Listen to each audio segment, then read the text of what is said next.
பஞ்சாப் அப்படினாலே 5 நதிகள் பாயும் புனித பிரதேசம் அப்படிங்கிறது தான் பொருள். பஞ்சாப் தான் பாரம்பரியமாகவே சீக்கியர்களின் தாயகமாக இருந்து வந்திருக்கு. பிரிட்டிஷ்காரர்கள் நம்ம நாட்டை கைப்பற்றுவதற்கு முன்னால பஞ்சாப் பிரதேசத்தை சீக்கியர்களை தொடர்ந்து 82 ஆண்டுகள் ஆண்டு வந்திருக்காங்க.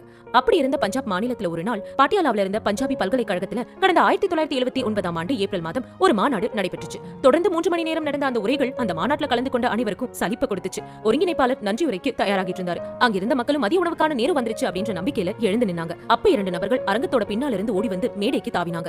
இந்திய அரசமைப்பு சட்டத்துக்கு எதிராக முழக்கமிட்ட அவர்கள் சில காகிதங்களை கிழித்தெறிந்துவிட்டு உடனடியாக அங்கிருந்து ஓடி சென்றனர். அடுத்த நாள் தி ட்ரைபியூன் நாளிதழின் ஆசிரியரும் பிரபல பத்திரிகையாளருமான பிரேம் பாட்டியா பல்கலைக்கழக மாநாட்டில் நடந்த சம்பவம் மிகவும் தீவிரமானது அப்படின்னு எழுதினார். தி ட்ரைபியூன் வாசகர்கள் அதுவரைக்கும் கேள்விப்படாத காலிஸ்தான் என்ற வார்த்தையும் அவர் பயன்படுத்தினார். பஞ்சாப் மாநிலத்தை சேர்ந்த பரீத்கோட்ல இருந்து 12 கிலோமீட்டர் தொலைவில் கோட்புரா பக்கத்துல ஜவஹர் சிங் லாலான்ற கிராமம் இருக்கு. அந்த கிராமத்துல சீக்கிய குருத்வாரா இருக்கு. இந்த குருத்வாரால பாதுகாப்பாக வைக்கப்பட்டிருந்த ஒரு புத்தகத்தை காணும். இந்த விஷயத்தை தெரிஞ்சதுல இருந்தே இந்த கிராமத்தை பதற்றம் தொற்றிக் கொண்டது. களவாடப்பட்ட புத்தகத்தை மீட்க வேண்டும் அப்படின்னு